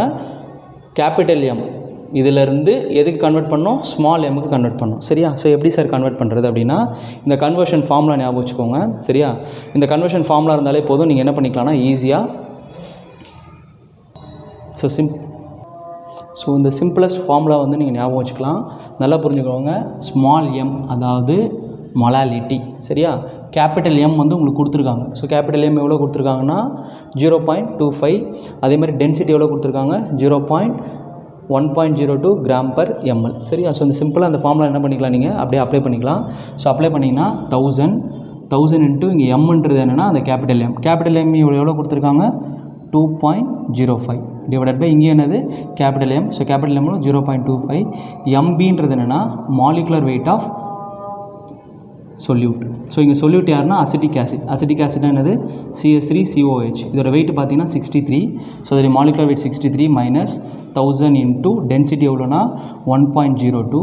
ஸோ இது அப்படியே மொத்தமாக என்ன பண்ணணும்? நீங்கள் சம்மரைஸ் பண்ணணும். ஸோ சம்மரைஸ் பண்ணிங்கன்னா உங்களுக்கு எவ்வளோ வரும் அப்படின்னா 2.28. எதாவது அடித்து சம்மரைஸ் பண்ணிங்கன்னா எவ்வளோ வரும்? 2.28. ஸோ அப்போ பார்த்தீங்கன்னா 2.28. ஸோ ஆன்சர் வந்து சி. ஸோ அடுத்து பார்த்தோம் அப்படின்னா with increase the temperature which of then change. அதாவது டெம்பரேச்சர் ரைஸ் பண்ணால் கீழே இருக்கிற 4 யூனிட்டில் எது வந்து சேஞ்ச் ஆகும் அப்படின்றதான் கேள்வி. ஸோ நீங்கள் 2 புரிஞ்சுக்கணும். Temperature dependent, temperature independent. அப்படின்னா என்னென்னா இப்போ வெயிட் பை வால்யூம், மொலாரிட்டி இதெல்லாமே என்ன ஆகும்? டெம்பரேச்சர் ரைஸ் பண்ணால் மாறும். ஏன்னா உங்களுக்கு பார்த்தாலே தெரியும் இது எல்லாத்துலையும் என்ன இருக்குது? வால்யூம் இருக்குது. வால்யூம்னா என்னது? சொல்யூஷன். ஸோ சொல்யூஷன் வந்து இன்டர்பேர் ஆகிறதுனால இது எல்லாமே என்ன ஆகும்னா டெம்பரேச்சர் ரைஸ் பண்ணும்போது மாறும். ஓகேவா, பட் ஆனால் மோல் ஃப்ராக்ஷன் ஆகட்டும், இல்லை வெயிட் பை வெயிட் ஆகும். மொலாரிட்டியை பாருங்கள், mass of solvent in KG. So இது எல்லாமே என்னது? டெம்பரேச்சரை இண்டிபெண்டன்ட். அதாவது டெம்பரேச்சரை சேஞ்ச் பண்ணுறதுனால இந்த வேல்யூஸில் என்ன ஆகாது? சேஞ்ச் ஆகாது. ஸோ அப்படி பார்த்தீங்கன்னா இதில் எது டெம்பரேச்சரை மாறணும்னா வெயிட் பை வால்யூம். எனக்கு என்ன இருக்குது? வால்யூம் இருக்குது. ஸோ வால்யூம் வந்து என்னது? டெம்பரேச்சரை டிபெண்ட் பண்ணியிருக்கோம். ஸோ அதனால் வந்து ஆன்சர் பார்த்தீங்கன்னா டி. ஸோ அடுத்து பாருங்கள், the law give the relationship between solubility of gas and liquid and pressure. ஓகேவா, ஸோ ஒரு கேஸை லிக்விடில் கரைக்கிறீங்க. அப்போ சாலிபிலிட்டியை கீழே இருக்கிறதுல எந்த லா வந்து பேசுது அப்படின்றதான் கேள்வி. இதை நான் உங்களுக்கு அப்படியே சம்மரைஸ்டாக கொடுத்துட்றேன். அதை நீங்கள் அப்படியே என்ன பண்ணிக்கலாம்னா ஞாபகம் வச்சுக்கலாம். ஸோ சம்மரைஸ்டாக பார்த்தீங்க அப்படின்னா முதல்ல சாலிபிலிட்டி பொறுத்த மட்டும் 2 விஷயம் இருக்குது. ஒன்று சாலிட் இன் லிக்விட், இன்னொன்று கேஸ் இன் லிக்விட். சரியா, ஸோ சாலிட் இன் லிக்விடை பொறுத்த மட்டும் ஸ்பெசிஃபிக்காக யாரும் எந்த லாவுமே சொல்லலை. பட் கேஸ் இன் லிக்விடை பொறுத்த மட்டும் ஒருத்தர் பேசுகிறாரு. அவர் யாருன்னா ஹென்ரி. சரி, ஆக்சுவலாக ஆப்வியஸ்லி இதுக்கு ஆன்சருமே ஹென்ரிஸ் லா. சரியா, அந்த லா தான் ஹென்ரிஸ் லா. அந்த ஃபார்முலாலாம் இப்போ நம்ம 1 by 1 பார்க்கலாம். அப்புறம் வேப்பர் ப்ரெஷர் இருக்குது. வேப்பர் ப்ரெஷரில் 2 விஷயத்தை படிப்போம். ஒன்று லிக்விட் இன் லிக்விட், இன்னொன்று சாலிட் இன் லிக்விட். சரி, அதெல்லாம் சின்னதாக நோட்ஸ் மாதிரி எழுதி வச்சுக்கோங்க. அப்போ தான் உங்களுக்கு யூஸ்ஃபுல்லாக இருக்கும். ஸோ லிக்விட் இன் லிக்விடை பற்றி யார் பேசுகிறாங்கன்னா ரவுட்ஸ் லா. சாலிட் இன் லிக்விடை பற்றியுமே ரவுட்ஸ் லா பேசுகிறாரு. இதை வந்து ஸ்பெஷல் கேஸ் ஆஃப் ரவுட்ஸ் லா அப்படின்னு சொல்லுவாங்க. அடுத்து பார்த்தீங்கன்னா அந்த ரவுட்ஸ் லாவுடைய ஃபார்முலா என்னென்னா P total = P1 + P2. இந்த P1 நம்ம எப்படி எழுதலாம்னா P1 not into X1. இது என்னன்னு சொல்லுவாங்கன்னா டார்டன்ஸ் லா ஆஃப் பார்ஷியல் ப்ரெஷர்னு சொல்லுவாங்க. ஸோ அப்போ பாருங்கள், ரவுட்ஸ்லாம் என்ன பண்ணுறாருன்னா 2 பார்ஷியல் ப்ரெஷரோட டோட்டல்னு சொல்கிறார். ரவுட்ஸ்லாம் என்ன சொல்கிறாரு? 2 பார்ஷியல் ப்ரெஷரோட டோட்டல். இதில் ஈச் பார்ஷியல் ப்ரெஷரை கண்டுபிடிச்சவர் யாருன்னா டால்டன். அடுத்து பார்த்தீங்கன்னா இந்த வேப்பர் ப்ரெஷர் ஆஃப் இதில் தான் என்ன வருதுன்னா ரவுட்ஸ் லால தான் ஐடியல் அண்ட் நான் ஐடியல் வருது. ஸோ ஓவராலாகவே ரெண்டு விஷயம் தான், ஒன்று சாலிபிலிட்டி, இன்னொன்று வேப்பர் ப்ரெஷர். அதில் பேசியிருக்கிற சயின்டிஸ்டோட நேம். சரியா? ஸோ இவ்வளோ தான் நம்ம வந்து மேஜராக இதில் ஞாபகம் வச்சுக்க வேண்டியது. ஸோ அப்படி பார்த்தீங்கன்னா இங்கே வந்து relationship between solubility of gas in liquid. So solubility gas in liquid யாருன்னா Henry. So option B. So அடுத்து எடுத்துப்போம் question number 12. The KH of gases are helium, H2, nitrogen, oxygen. Arrange the following the solubility of gas. அதாவது KH value கொடுத்துட்டாங்க. KH value கொடுத்துட்டு இந்த gases வந்து solubility, அதாவது கரையிற தன்மையை பொறுத்து வந்து அரேஞ்ச் பண்ண சொல்கிறாங்க. இதுக்கு நான் உங்களுக்கு ஃபண்டமெண்டலாக சில விஷயங்கள் சொல்கிறேன். இந்த ஷார்ட் ட்ரிக்ஸ்லாம் ஞாபகம் வச்சுக்கோங்க. பொதுவாக கேஹெச் அதிகமாக இருந்தால் கேஹெச்சோட வேல்யூ டெம்பரேச்சர் ரைஸ் பண்ணால் ரைஸ் ஆகும். அதே மாதிரி டெம்பரேச்சர் ரைஸ் பண்ணால் சாலிபிலிட்டி குறைஞ்சிரும். நல்லா புரிஞ்சுக்கோங்க. இது வந்து எப்போனா கேஸ் இன் லிக்விட், அதாவது நீங்கள் ஒரு கேஸை லிக்விடில் கரைக்கிறீங்க. அப்படி லிக்விடில் கரையும்போது கேஸ் லிக்விடில் கரைஞ்சிருமா? டெம்பரேச்சர் ரைஸ் பண்ணால் என்ன ஆகும்? கேஸ் வந்து லிக்விட் விட்டு வெளியே போக ஆரம்பிச்சிடும். அப்போ லிக்விட் விட்டு வெளியே போகுதுன்னா சாலிபிலிட்டி என்ன ஆகிடும்? குறைஞ்சிரும். சரியா? அதனால தான் டெம்பரேச்சர் ரைஸ் பண்ணால் சாலிபிலிட்டி என்ன ஆகும்? குறையும். அதே மாதிரி கேஹெச் அதிகமாக இருந்தால் டெம்பரேச்சர் என்னவாக இருக்கும்? அதிகமாக இருக்கும். இந்த ரிலேஷன்ஷிப்லாம் நான் உங்களுக்கு அந்த லெக்சரர் வீடியோவில் போட்டிருக்கேன். நீங்கள் பேசிக்ஸ் படிக்காமல் இது பார்த்தீங்கன்னா புரியாது. ஸோ அதனால் அந்த பாயிண்ட்ஸை ஞாபகம் வச்சுக்கணும். அதே மாதிரி கேஹெச்சோட யூனிட் கேட்பாங்க. கேஹெச்சோட யூனிட் என்னென்னா கிலோ பார். சரியா? அடுத்து பி அதாவது இதுதான் வந்து அதாவது ஹென்ரிஸ் லாவுடைய ஹென்ரி லான்றது இதுதான். பின்றது என்னென்னா பார்ஷியல் ப்ரெஷர். கேஹெச்ன்றது என்ன? Henry's law constant. அதாவது இது வந்து சால்வெண்ட்டை டிபெண்ட் பண்ணியிருக்கோம். எக்ஸ்ன்றது மோல் ஃப்ராக்ஷன் ஆஃப் கேஸ். இப்போ ஒரு சம் ஒர்க் பண்ணி காமிக்கிறேன், அப்போ உங்களுக்கு புரியும். ஸோ இதன்படி பார்த்தீங்கன்னா கேஹெச் அதிகமாக இருந்தால் சாலிபிலிட்டி என்னவாக இருக்கும்? கம்மியாக இருக்கும். சரியா? ஸோ அப்படி பார்த்தீங்கன்னா இதில் கேஹெச் யாருக்கு அதிகமாக இருக்கா? ஹீலியமுக்கு தான் என்ன இருக்குது? கேஹெச் அதிகமாக இருக்குது. அப்போ அதுக்கு சாலிபிலிட்டி என்னவாக இருக்கும்? கம்மியாக இருக்கும். அப்போ ஓட்டுக்கு வந்து கேஹெச் என்னவாக இருக்குது? கம்மியாக இருக்குது. அப்போ அதுக்கு சாலிபிலிட்டி என்னவாக இருக்கும்? அதிகமாக இருக்கும். ஸோ இப்போ இந்த 4 ஆப்ஷனில் பார்த்தீங்கன்னா ஆப்ஷன் ஏல தான் ஓட்டுக்கு சாலிபிலிட்டி என்னது? அதிகம்னு கொடுத்துருக்கான். அப்புறம் பார்த்தீங்கன்னா ஹைட்ரஜன். ஸோ அடுத்து ஹைட்ரஜன், அடுத்து பார்த்தீங்கன்னா நைட்ரஜன், அப்புறம் லாஸ்ட்டாக ஹீலியம். ஸோ வந்து அப்போ ஆன்சர் பார்த்தீங்கன்னா ஏ. கொஸ்டின் நம்பர் 30 எடுத்துப்போம். அதாவது ஒரு Henry's law constant of methane in benzene. அதாவது பென்சினோட ஹென்ரிஸ் லா கான்ஸ்டன்ட் எவ்வளோனா 4.27 × 10⁵ mm of Hg. இந்த மோல் ஃப்ராக்ஷன் ஆஃப் மீத்தேன், அதாவது மீத்தேனுடைய மோல் ஃப்ராக்ஷன் எவ்வளோன்னு கேட்குறாங்க. பென்சினோட ப்ரெஷர், அதாவது நல்லா புரிஞ்சுக்கணும். பென்சின் இருக்குது. பென்சினில் நீங்கள் எதை ஆட் பண்ணுறீங்க? மீத்தேனை ஆட் பண்ணுறீங்க. சரியா? அப்படி மீத்தேனை ஆட் பண்ணும்போது பென்சினோட ப்ரெஷர் எவ்வளோ சேஞ்ச் ஆகுதுன்னா 760 சேஞ்ச் ஆகுது. பென்சினோட கேஹெச் எவ்வளோ கொடுத்துருக்காங்க? 4.27 × 10⁵. ஓகேவா? அப்போ இருக்கும்போது மீத்தேன் வந்து எந்த அளவுக்கு கரைஞ்சிருக்கும்? What is the mole fraction of methane அப்படின்னு கேட்குறாங்க. அப்போ இது வந்து கேஸ் இன் லிக்விடா? ஸோ கேஸ் இன் லிக்விட்னாலே நீங்கள் என்ன வரணும்? ஹென்ரிஸ் லா வரணும். ஸோ ஹென்ரிஸ் லா என்ன அப்படின்னா P = KH × X. எக்ஸ்ன்றது என்னது? Mole fraction. இந்த மோல் ஃப்ராக்ஷனை தான் என்ன பண்ணுறாங்க? கேட்குறாங்க. அதாவது மோல் ஃப்ராக்ஷன் ஆஃப் மீத்தேன். நான் ஃபஸ்ட்டு கொஷினில் சொன்னேன் இல்லையா? அப்போ சொல்யூஷனோட ப்ரெஷர் எவ்வளோ? 760. அதுதான் இந்த ப்ரெஷர். கேஹெச் எவ்வளோ கொடுத்துருக்காங்க? 4.27 × 10⁵. என்ன கேட்குறாங்க? மோல் ஃப்ராக்ஷன் தான் கேட்குறாங்க. ஸோ அப்போ மோல் ஃப்ராக்ஷன் ஆஃப் மீத்தேனை மட்டும் இங்கே வச்சுட்டு இதை என்ன பண்ணிக்கணும்? இந்த பக்கம் அனுப்பணும். ஸோ இந்த பக்கம் அனுப்புனீங்கன்னா 760 / 4.27 × 10⁵. ஸோ இப்போ ஓரளவுக்கு ஐடியா புரிஞ்சிருக்கும்னு நான் நினைக்கிறேன். ஸோ அதை சால்வ் பண்ணிங்கன்னா உங்களுக்கு என்ன கிடைக்கும் அப்படின்னா ஆப்வியஸ்லி 1 × 1.78 × 10⁻³ கிடைக்கும். ஸோ அதுதான் வந்து ஃபைனல் ஆன்சர். சரியா? இப்போ அடுத்தது போயிடலாம். ஸோ அடுத்து பாருங்கள். 3 moles of P and 2 moles of Q is mixed in the pure form of P exists 80 Thor, Q exists 60 Thor pressure.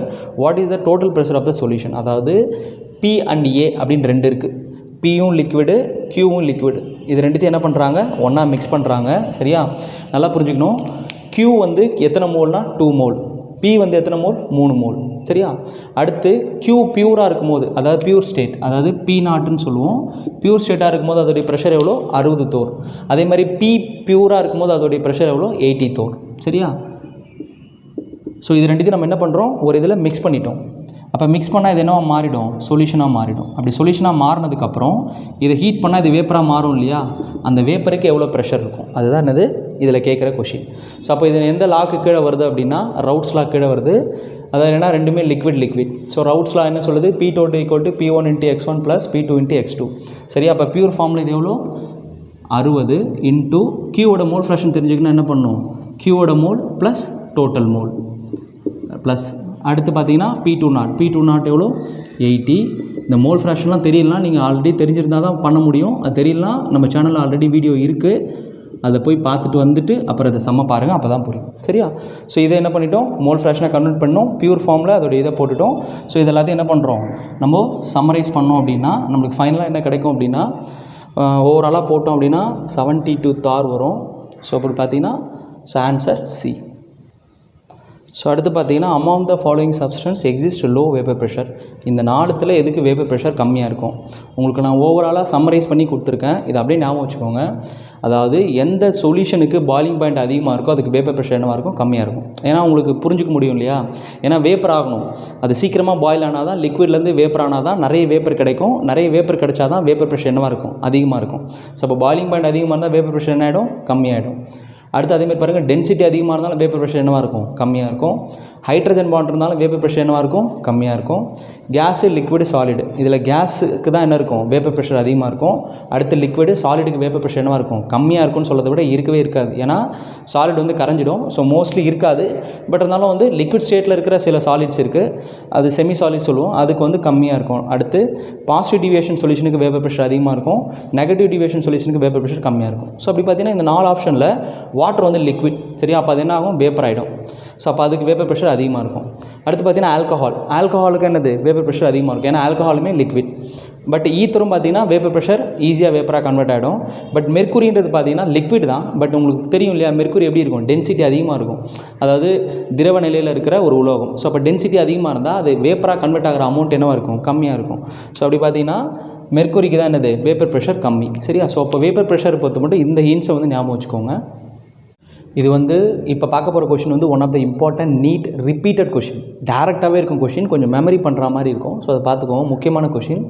Which of the following solution shows positive deviation from the Raoult's law? கீழே இருக்க சொல்யூஷனில் எது வந்து positive டிவியேஷனை show பண்ணுது from the Raoult's law? ரொம்ப ரொம்ப இம்பார்ட்டண்டான கொஷின். ஸோ இதில் பார்த்தீங்க அப்படின்னா 3 ஆப்ஷன் கொடுத்துருக்காங்க. Acetone plus aniline, acetone plus ethanol, water plus HNO3 and none of the above. So இது வந்து நம்ம இதை பற்றி நம்ம ஆல்ரெடி அந்த தேரியில் நிறைய டிஸ்கஸ் பண்ணோம். பாசிட்டிவ் டிவியேஷன் எப்படி வருது, நெகட்டிவ் டிவியேஷன் எப்படி வருது அப்படின்னு. இதில் ஜஸ்ட் வந்து நீங்கள் எக்ஸாம்பிள், அதாவது பாயிண்ட் ஆஃப் வியூவில் எக்ஸாம்பிள்ஸ் ஞாபகம் வச்சுக்கோங்க, ரொம்ப ரொம்ப முக்கியம். ஸோ ஃபஸ்ட்டு பார்த்தீங்கன்னா ஐடியல், அப்புறம் நான் ஐடியலில் பாசிட்டிவ் டிவியேஷனுக்கான எக்ஸாம்பிள், நான் ஐடியலில் நெகட்டிவ் டிவியேஷனுக்கான எக்ஸாம்பிள்ஸ். இந்த எக்ஸாம்பிள்ஸ் ரொம்ப ரொம்ப மஸ்ட்டு. ஸோ ஃபஸ்ட்டு பாருங்கள், ஐடியலில் பார்த்தீங்க அப்படின்னா பியூட்டைல் புரோமைட், பியூட்டைல் குளோரைட், இது ரெண்டுமே ஒன்றா மிக்ஸ் பண்ணிங்கன்னா அது என்ன சொல்யூஷனாக இருக்கும்? ஐடியல் சொல்யூஷனாக இருக்கும். அதுக்கப்புறம் பார்த்தீங்கன்னா ஹெக்சேன், ஹெப்டேன், இது ரெண்டுத்தையும் மிக்ஸ் பண்ணிங்கன்னா கிடைக்கிறது என்னவாக இருக்கும்? ஐடியல் சொல்யூஷனாக இருக்கும். குளோரோபென்சின், புரோமோபென்சின், இது ரெண்டுத்தையும் மிக்ஸ் பண்ணிங்கன்னா கிடைக்கிறது என்னவாக இருக்கும்? ஐடியல் சொல்யூஷனாக இருக்கும். மித்தைல் புரோமைட், மித்தைல் அயோடைட், சரியா? இது ரெண்டுத்தையும் ஆட் பண்ணினாலும் கிடைக்கிற சொல்யூஷன் என்னவாக இருக்கும்? ஐடியலாக இருக்கும். அடுத்து நான் ஐடியலை பொறுத்த மட்டும் பாசிட்டிவ் டிவியேஷனில் alcohol plus water, alcohol plus water, alcohol plus carbon tetrachloride, alcohol plus hexanol, cyclohexanol, acetone plus CS2, ketone plus அதாவது acetone, propanone to alcohol. So நல்லா பார்த்தீங்கன்னா தெரியும், இதில் எல்லாமே பார்த்தீங்கன்னா ஆல்கஹால் ரிப்பீட் ஆகிட்டே இருக்கும். இதை அப்படியே என்ன பண்ணிக்கணும்னா மெமரி பண்ணிக்கணும், ஒரு ஷார்ட் நோட்ஸ் மாதிரி எழுதி வச்சுக்கோங்க. அடுத்து நெகட்டிவ் டிவியேஷனை பொறுத்த மட்டும் HCl plus H2O, HNO3 plus H2O, H2O plus COOH, H2O plus CS3COH, CHCl3, C6H5, CS3OH, CS3COOH, acetone plus chloroform. இதெல்லாமே பார்த்தீங்கன்னா நெகட்டிவ் டிவியேஷன். இதை கட்டாயம் நீங்கள் அப்படியே மெமரி பண்ணிக்கணும். கொஷின்ஸ் டேரக்ட் அண்ட் இன்டேரக்டாக இருக்கும். ஸோ இது ரொம்ப ரொம்ப முக்கியம். ஸோ இதை பார்த்துக்கோங்க.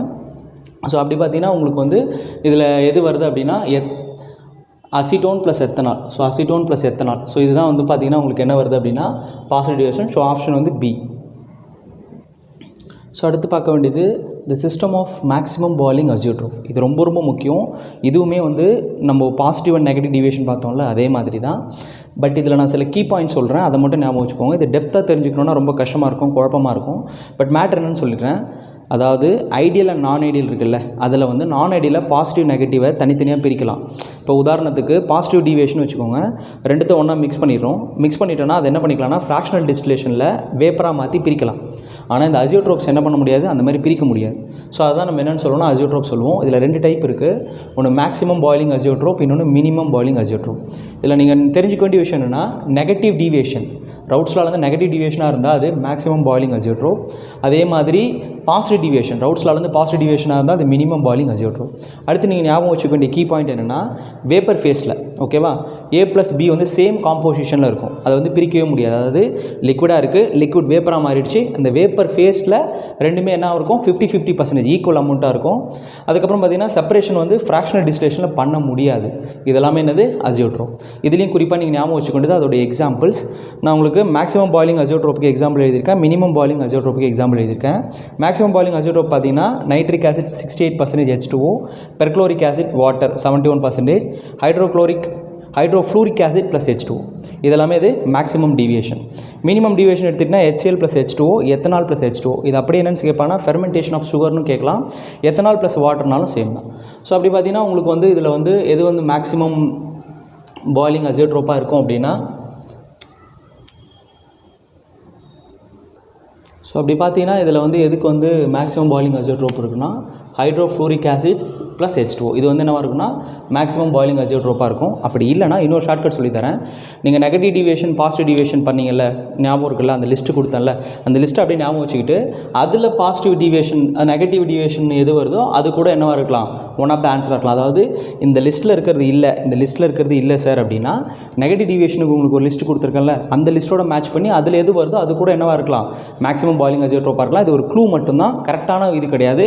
But these are the things correctly for negative and positive deviation. அது வந்து என்னென்னா இந்த ஆப்ஷன்ஸில் இருக்கிறது அதில் இல்லைனா நீங்கள் என்ன பண்ணிக்கலாம், அந்த நெகட்டிவ் பாசிட்டிவ் அந்த முன்னாடி கொடுத்த லிஸ்ட்டை வந்து நீங்கள் யூஸ் பண்ணிக்கலாம். அடுத்து question number 18. For ideal solution இதில் எது வந்து கரெக்ட் இல்லை, நல்லா புரிஞ்சுக்கணும், இதில் எது வந்து கரெக்ட் இல்லை அப்படின்றதான் கேள்வி. நான் உங்களுக்கு ஐடியல் சொல்யூஷனுக்கான கண்டிஷன் வந்து அதில் தெளிவாக சொல்லியிருந்தேன். சில பேராமீட்டர்ஸை நான் உங்களுக்கு இங்கே ஷார்ட் ஃபார்மில் எழுதியிருக்கேன். ஐடியல் சொல்யூஷனாக இருந்தால் ΔH மிக்சிங் என்னவாக இருக்கணும், 0வாக இருக்கணும். அதேமாதிரி ΔV மிக்சிங் என்னவாக இருக்கணும், 0வாக இருக்கணும். ΔG mixing not equal to 0வாக இருக்கணும். ΔS mixing not equal to 0வாக இருக்கணும். ஸோ இதெல்லாமே வந்து ஐடியலுக்கான தெர்மோடைனமிக்கல் ஃபங்க்ஷன். இது டோட்டலாக இவ்வளோ தான் இருக்குது. அதே மாதிரி ரியாக்டன்ட்டோடைய பாண்ட் டிசோசியேஷன் ஸ்ட்ரென்த்தும் ப்ராடக்டோடைய பாண்ட் ஸ்ட்ரென்த் என்னவாக இருக்கணும், ஈக்குவலாக இருக்கணும். இதெல்லாம் நான் உங்களுக்கு தேரியில் சொல்லியிருந்தேன். அட் த சேம் டைம் இது எதோ ஒபே பண்ணணும், ரவுட்ஸ்லாம் ஒபே பண்ணணும். ஸோ இதெல்லாமே இருந்ததுன்னா, இந்த கண்டிஷன்ஸ் எல்லாமே பாஸ் பண்ணிச்சுன்னா அது என்னது ஐடியல். ஸோ அப்படி பார்த்தீங்கன்னா இதில் வந்து எது நாட் கரெக்ட்னா ΔV என்னது நாட் ஈக்குவல் டு 0. சரி, அது வந்து என்னது நாட் கரெக்ட். மற்ற எல்லாமே என்னது கரெக்ட். ஸோ வந்து ஆப்ஷன் சி. கொஷின் நம்பர் 90 எடுத்துக்கோங்க. 18 gram of glucose is added to 178.2 gram of water. What is the vapour pressure of the solution? அதான் நான் ஃபஸ்ட்டே சொன்ன மாதிரி தான். ஸோ ஒரு சாலிட் வந்து குளுக்கோஸ், அந்த குளுக்கோஸ் எதில் போடுறாங்க, தண்ணியில் போடுறாங்க. அப்போ வேப்பர் ப்ரெஷர் வந்து எவ்வளோவா இருக்கும்? அப்போ உங்களுக்கு என்ன தெரியணும்னா இந்த ஃபார்முலா தெரியணும். நான் ஆல்ரெடி சொல்லியிருந்தேன், சாலிட் இன் லிக்விடுக்கான ஃபார்முலா என்னென்னா P10 × X1. சரியா? ஸோ X1ன்றது இங்கே என்னென்னா வாட்டர். ஏன்னா வாட்டர் தான் என்னது சால்வெண்ட் தான் X1. சரியா? ஸோ அப்படி பார்த்தீங்கன்னா அப்போ மோல் ஃப்ராக்ஷன் கண்டுபிடிக்கணும் என்ன பண்ணணும், மோலாக மாற்றணும். மோலை எப்படி மாற்றுவீங்க, given mass by molecular mass. இங்கே வாட்டரோட கிவன் மாஸ் எவ்வளோ, 178. அது வாட்டரோட மாலிகுலர் மாஸ் ப்ளஸ் அதே மாதிரி டோட்டல் மோலுக்கு அதே மாதிரி இது குளுக்கோஸோட இது. ஸோ இது அதே மாதிரி பியூர் ஃபார்மில் வாட்டரோடைய வேப்பர் ப்ரெஷர் எவ்வளோனா 760. பியூர் ஃபார்மில் வாட்டரோட வேப்பர் ப்ரெஷர் எவ்வளோ 760. ஸோ இது எல்லாத்தையும் அப்படியே சம்மரைஸ் பண்ணிங்கன்னா 152.4 வரும். சரியா? ஸோ இப்போ ஆன்சர் வந்து சி. ஸோ இந்த ஜஸ்ட் இந்த ஃபார்முலாவில் அப்ளை பண்ணால் போதும். அடுத்து இந்த கொஸ்டின் எடுத்துக்கோங்க. Which one of the following is incorrect for ideal solution? நான் ஆல்ரெடி சொல்லியிருந்தேன், நம்மளுக்கு கண்டிஷன்ஸ் எல்லாமே தெரியும். அப்போ ΔH என்னது 0, ΔV என்னது 0. இது எதை ஒபே பண்ணணும்னு சொல்லியிருந்தேன், ரவுட்ஸ்லாம் ஒபே பண்ணும். ΔG மிக்சிங் என்னவாக இருக்கணும், நாட் ஈக்குவல் டு 0வாக இருக்கணும். பட் ஆனால் இங்கே என்ன கொடுத்துருக்கான், ΔX மிக்சிங் ஈக்குவல் டு 0ன்னு கொடுத்துருக்கான். அப்போ இதுதான் என்னது இன்கரெக்ட், மற்றதெல்லாமே என்னது கரெக்ட். சரியா? இது வந்து உங்கள் நீட்டில் கேட்ட கொஷின். அடுத்து question number 21. The vapor pressure of pure liquid X is 2 atm at 300 Kelvin. It is lowered 1 atm of dissolving 1 gram of Y is 22 gram of liquid X. What is the molecular mass of X? If molecular mass of X is 200, what is the molecular mass of Y? அதாவது என்னென்னா எக்ஸுன்றது யார் அப்படின்னா உங்களுக்கு solvent. எக்ஸுன்றது யார், solvent. அதில் ஒய்ன்ற solute என்ன பண்ணுறோம், dissolve பண்ணுறோம். அப்போ என்ன ஆகுதுன்னா இந்த சொல்யூஷனுடைய நார்மல் வேப்பர் ப்ரெஷர் எவ்வளோ அப்படின்னா 2 atm. அது எவ்வளோவா குறையுதுன்னா 1 atmமாக குறையுது. சரியா? அப்போ வந்து இந்த இதோடைய ஒய்யோடைய மாலிகுலர் மாஸ் என்னவாக இருக்கும் அப்படின்றதான் கேள்வி. உங்களுக்கு ஃபார்முலா தெரியும்னு நினைக்கிறேன். ஸோ ஃபார்முலா என்னென்னா P0 - P, P0 = W. So அப்போ என்ன பண்ணியிருக்கேன்னா உங்களுக்கு கொடுத்துருக்கிறத எப்போவுமே இந்த மாதிரி கிவன் டேட்டா மாதிரி எழுதிக்கோங்க. ஸோ ஃபார்முலா என்னென்னா P1 = P0 - P divided by P naught equal to W2 by M2 into M1 by W1. எப்போவுமே எம்ன்றது ஒன்றுன்றது யாருன்னா சால்வெண்ட், அதாவது தண்ணி. டூன்றது யாருன்னா சொல்யூட், அதாவது நீங்கள் கரைக்கிற பொருள். இதில் பார்த்தீங்கன்னா ஒய்ன்றது என்னது கரைக்கிற பொருள், எக்ஸுன்றது யாருன்னா சால்வெண்ட். ஓகேவா? ஸோ இதில் பார்த்தீங்கன்னா பியூர் ஃபார்மில் அது எவ்வளோ 2 இருக்கும், கரைச்சதுக்கப்புறம் எவ்வளோ குறையுது 1 குறையுது. அப்போ பியூர் ஃபார்ம் வந்து P1. ஓகேவா? P1 not. அது இதுவானதுக்கப்புறம் கரைச்சதுக்கப்புறம் அது எவ்வளோ குறையுது 1, அது இந்த வேல்யூ. அதாவது P நாட் வந்து 2, P வந்து எவ்வளோ 1. அடுத்து பாருங்கள், வெயிட் ஆஃப் சொல்யூட் எவ்வளோ கிராமு, 1 கிராம் ஒய் எடுத்து நம்ம கரைக்கிறோம். சரியா? ஒய்யோடைய மாலிகுலர் மாஸ் தான் கேட்குறாங்க. அதாவது கரைகிற ஒய்யோட மாலிகுலர் மாஸ். கரைக்கிறது யாருன்னா தண்ணி இல்லை, கரைக்கிறது யாருன்னா எக்ஸு. அந்த எக்ஸோட மாலிகுலர் வெயிட் எவ்வளோ 200, எக்ஸோட வெயிட் எவ்வளோ 20 கிராம். சரி, அப்படியே ஜஸ்ட் என்ன பண்ண போகிறீங்க, இந்த ஃபார்முலா அப்படியே அப்ளை பண்ணிங்க. ஸோ நம்மளுக்கு என்ன வேணும்னா மாலிகுலர் மாஸ் M2 தான் வேணும். கரெக்டாக? ஸோ M2 தான் வேணும். ஸோ அப்படியே எல்லா வேல்யூஸும் அப்படியே அப்ளை பண்ணோன்னா என்ன வரும்னா 2 - 1/2 ஈக்குவல் டு W2ன்றது எவ்வளோனா 1 டிவைடட் பை M2 தான் வேணும். ஸோ W1ன்றது எவ்வளோனா 220. ஸோ இது எல்லாத்தையும் அப்படியே சம்மரைஸ் பண்ணிவிட்டு இது இந்த பக்கம் கொண்டு வந்தீங்கன்னா உங்களுக்கு என்ன கிடைக்கும், M1 கிடைக்கும். ஸோ போட்டிங்கன்னா எவ்வளோ வரும்னா 20. ஸோ ஆப்ஷன் ஏ. ஸோ அடுத்து இந்த கொஸ்டின் எடுத்துக்கோங்க. 1 கிராம் சொல்யூட் எடுத்துக்கிறாங்க. அந்த சொல்யூட்டோட மாலிகுலர் மாஸ் எவ்வளோ 50 கிராம். அது எதில் டிசால்வ் பண்ணுறாங்கன்னா 50 கிராம் தண்ணியில் டிசால்வ் பண்ணுறாங்க. எலிவேஷன் கான்ஸ்டன்ட் ஆஃப் அதோடைய பாயிலிங் பாயிண்ட் எவ்வளோ எலிவேட் ஆகுதுன்னா 1 கெல்வின் இன்க்ரீஸ் ஆகுது. த மோலார் பாயிலிங் கான்ஸ்டன்ட், அதாவது கேஎஃப் எவ்வளோ அப்படின்றது கேட்குறாங்க. ரொம்ப சிம்பிள், உங்களுக்கு ஃபார்முலா தெரியணும். Delta TB equal to KF into M. எம்ன்றது என்னென்னா மொலாலிட்டி, அதாவது ஸ்மால் எம். சரியா? ஸோ வந்து டிபி எவ்வளோ குறையுதுன்னு சொல்லியிருந்தாங்க, 1 குறையுதுன்னு சொல்லியிருந்தாங்க. ஸோ 1 இங்கே போட்டேன். கேஎஃப் தான் கண்டுபிடிக்க போகிறீங்க. எம் எப்படி எழுதிக்கலாம்னா given mass by molecular mass divided by molecular mass of solvent divided by mass of solvent in KG. So அதை அப்படியே என்ன பண்ணியிருக்கேன்னா உங்களுக்கு இங்கே பிரித்து நீங்கள் புரிஞ்சுக்கிற மாதிரி எழுதியிருக்கேன். சரியா? கேஎஃப் W2ன்றது வெயிட் ஆஃப் சொல்யூட், M2ன்றது molecular weight of solute into 1000 by weight of solvent. இங்கே மாலிகுலர் வெயிட் ஆஃப் சால்வெண்ட் வந்து ரோலை ப்ளே பண்ணாது. ஸோ அதனால் இங்கே W1 மட்டும் இருந்தால் போதும். ஸோ அப்போது இங்கே உங்களுக்கு தெளிவாக எழுதியிருக்கேன். 1 கிராம் இது, அதோடைய மாலிகுலர் வெயிட் 50, தண்ணி எவ்வளோ இருக்குது 50 கிராமில் என்ன பண்ணுறாங்க கரைக்கிறாங்க. அப்போ வந்து கேஎஃப் எவ்வளோ இருக்கும். ஸோ அதில் போட்டுவிட்டேன். கேஎஃப் மட்டும் இங்கே வச்சுட்டு மற்றெல்லாம் என்ன பண்ணிடலாம், அந்த பக்கம் அனுப்பிடலாம். ஸோ அப்படி அனுப்புனீங்கன்னா உங்களுக்கு என்ன கிடைக்கும் அப்படின்னா 2.5. ஸோ ஆன்சர் வந்து சி. ஸோ அடுத்து பார்த்தீங்கன்னா ஒரு கிராஃப் கொடுத்துருக்காங்க. கிராஃப் கொடுத்துட்டு அது பாசிட்டிவ் டிவியேஷனா நெகட்டிவ் டிவியேஷனா இல்லை போத் பாசிட்டிவ் நெகட்டிவ்ஸா இல்லை நன் ஆஃப் தி அபோவான்னு கேட்டிருக்காங்க. முதல்ல நீங்கள் கிராஃபில் என்னென்ன டேட்டா இருக்குதுன்னு பார்க்கணும். கிராஃபில் பார்த்தீங்கன்னா வேப்பர் ப்ரெஷர் கொடுத்துருக்காங்க, அப்புறம் கீழே என்ன கொடுத்துருக்காங்க XB கொடுத்துருக்காங்க. அதேமாதிரி கிராஃப் பார்த்தீங்கன்னா அப்படி லீனியராக இருக்குது. ஸோ இது வந்து நீங்கள் என்ன புரிச்சிக்கலாம்னா கிராஃப் இப்படி லீனியராக இருந்தால், கிராஃபில் 2 டைப் இருக்குது. ஒன்று வந்து பார்த்தீங்கன்னா வேப்பர் ப்ரெஷருக்கு வந்து லீனியர் கிராஃப் ஒன்று, இன்னொன்று வேப்பர் ப்ரெஷருக்கு வந்து கிராஸ்டு கிராஃப் ஒன்று. கிராஸ்டு கிராஃப் அப்படின்னா என்னென்னா 2 லிக்விடை மிக்ஸ் பண்ணியிருக்கோன்னு அர்த்தம். கிராஸ்டு கிராஃப்னா என்னது, 2 லிக்விடை இப்படி லீனியராக இருக்குது அப்படின்னா சாலிட் இன் லிக்விட்னு அர்த்தம். ஏன் அப்படின்னா வேப்பர் ப்ரெஷரில் சாலிட் இன் லிக்விடில் சாலிட் என்னவா மாறாது, வேப்பராக மாறாது. அப்போ உங்களுடைய சால்வெண்ட் மட்டும் தான் என்னவா மாறும், வேப்பராக மாறும். ஸோ அதனால் வந்து வேப்பர் ப்ரெஷர் பார்த்திங்க அப்படின்னா சாலிட் இன் லிக்விடுக்கு கிராஃப் எப்படி இருக்கும். இதுவே லிக்விட் இன் லிக்விட்னா ரெண்டுமே வேப்பர் ப்ரெஷரில் கான்சன்ட்ரேட் பண்ணும். இப்போ தண்ணி பால் 2 இருக்குன்னு வச்சுக்கோங்களேன், ரெண்டுமே என்னவா மாறும், வேப்பராக மாறும். அப்போ வந்து பார்த்திங்கன்னா கிராஃப் இந்த மாதிரி கிடைக்கும். ஆனால் சால்ட், அதாவது ஒரு சுகர் எடுத்து தண்ணியில் கரைச்சிங்கன்னா அது என்னவா மாறாது, வேப்பராக மாறாது. அப்போது தண்ணி மட்டும் தான் என்னவா மாறும், வேப்பராக மாறும். அதனால தான் கிராஃப் ஒரு சைடில் இருக்கும். ஸோ அப்போ இதுலேருந்து நீங்கள் என்ன புரிஞ்சுக்கலாம்னா கிராஃப் வந்து ஒரு சைடில் இருந்ததுன்னா அது மேக்ஸிமம் என்னவாக இருக்கும் அப்படின்னா பாசிட்டிவ் டிவியேஷனாக தான் இருக்கும். இது வந்து ஒரு அசம்ஷன் மட்டும்தான்.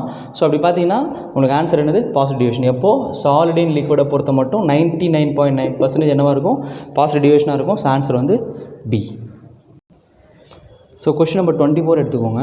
ஒரு சொல்யூஷன் இருக்குது, அது யாருன்னா சுக்ரோஸ். அந்த சுக்ரோஸுடைய மாலிகுலர் வெயிட் எவ்வளோனா 342. அது எவ்வளோ கிராம் எடுத்துக்கிறாங்கன்னா 68.5 கிராம் எடுத்து 100 கிராம் தண்ணியில் கரைக்கிறாங்க. அப்படின்னா என்னென்னா நீங்கள் என்ன புரிஞ்சுக்கணுன்னா 100 கிராம் தண்ணி இருக்குது, அதில் 68.5 கிராம் வந்து சுக்ரோஸ் ஆட் பண்ணுறாங்க. இந்த சுக்ரோஸோடைய மாலிகுலர் வெயிட் பார்த்திங்கன்னா 342. ஸோ அதுதான் உங்களுக்கு நான் இங்கே தனியாக எழுதியிருக்கேன். ஏன்னா வந்து சால்வெண்ட், அதாவது சொல்யூட் என்ன பண்ணணும், M2ன்னு எடுத்துக்கணும். சொல்யூட்டோட வெயிட் வந்து W2, சால்வெண்ட்டோட வெயிட் வந்து W1. KF கொடுத்துட்டாங்க 1.8, டெல்டா TF தான் கேட்குறாங்க. ஸோ அப்போ என்ன பண்ணுங்கள், இந்த வேல்யூஸை நம்ம அப்படியே இதில் அப்ளை பண்ணுவோமா. ஸோ அப்ளை பண்ணால் என்ன வரும்,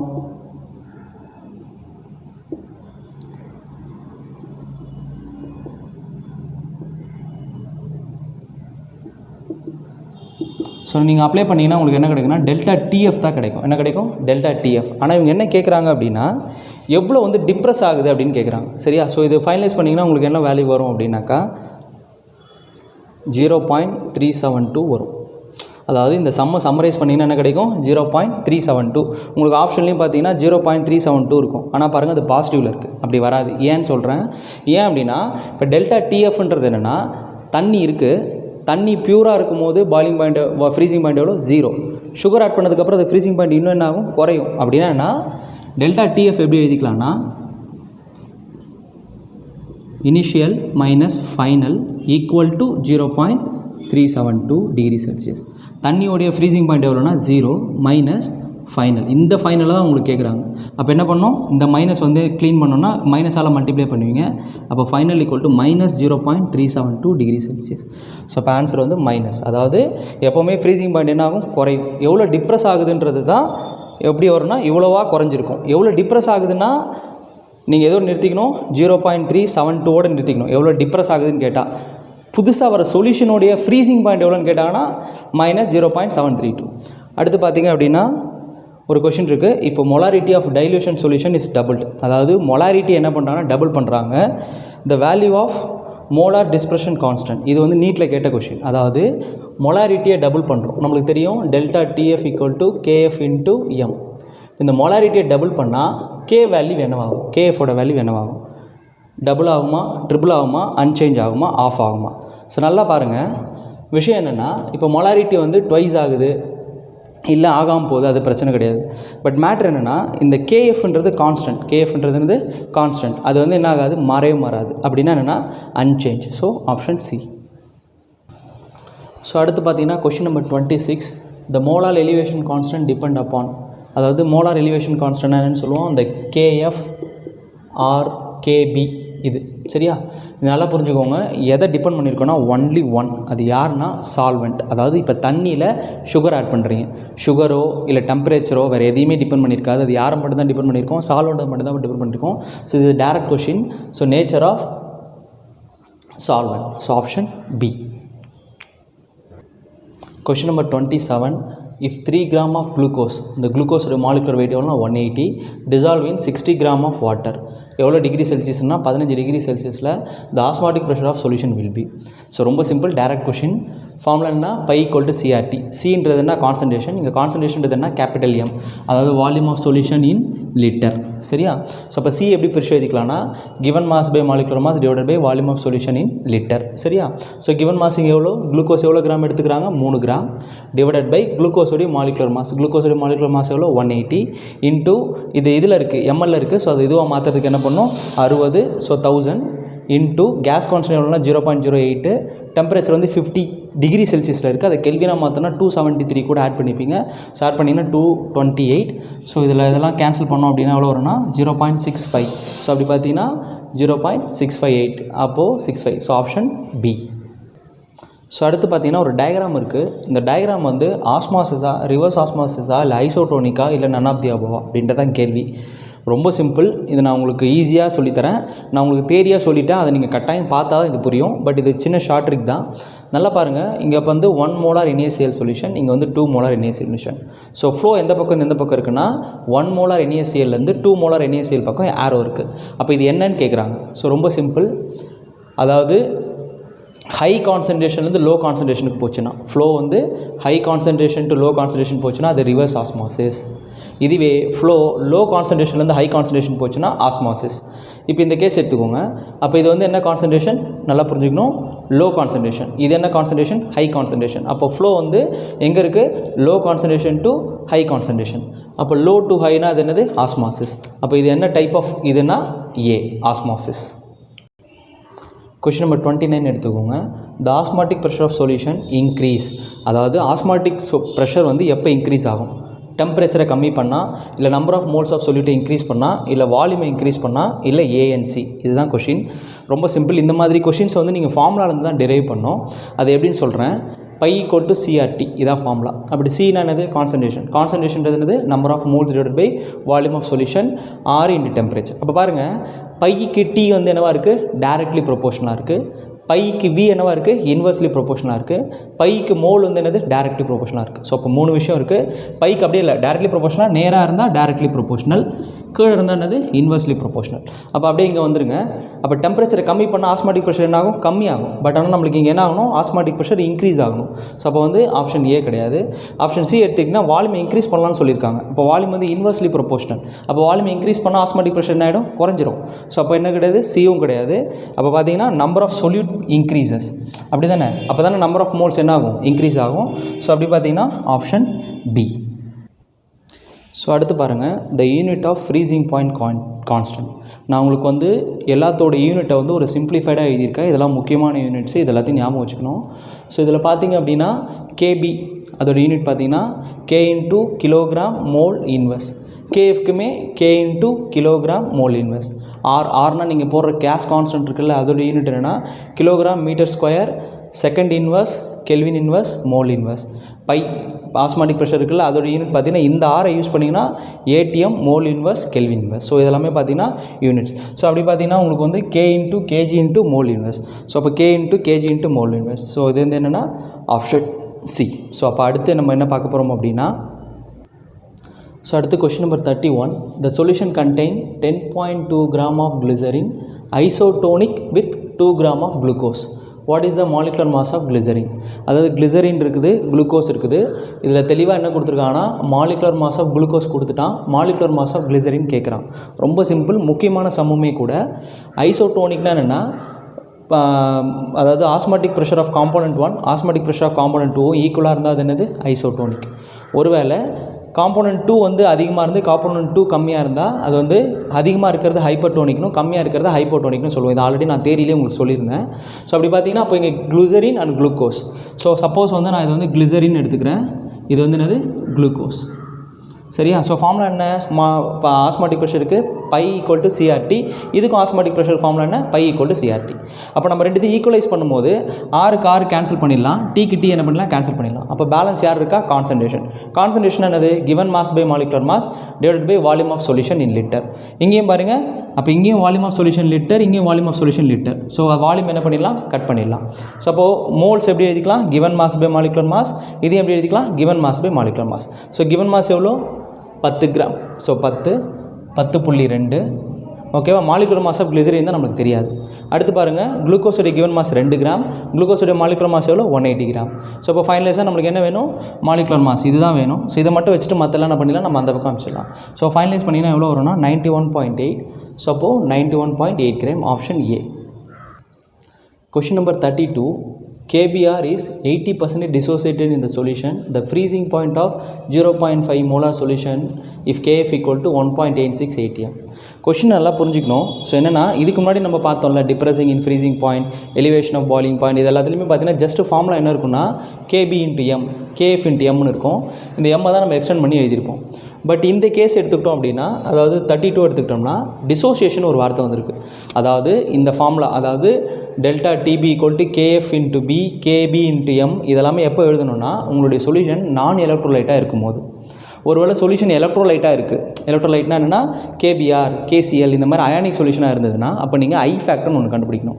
ஐன்றது என்னென்னா, நம்ம தனியாகவே ஒரு சேனலில் வந்து கம்ப்ளீட்டாக அதை பற்றி வீடியோ போட்டிருக்கோம். அதை நீங்கள் பார்க்கலாம், அதோட லிங்க் டிஸ்கிரிப்ஷனில் கொடுக்குறேன், பார்த்து தெரிஞ்சுக்கோங்க. ரொம்ப ஷார்ட்கட்டும் சொல்லியிருக்கேன், டீப்பாகவும் சொல்லியிருக்கேன். சரியா?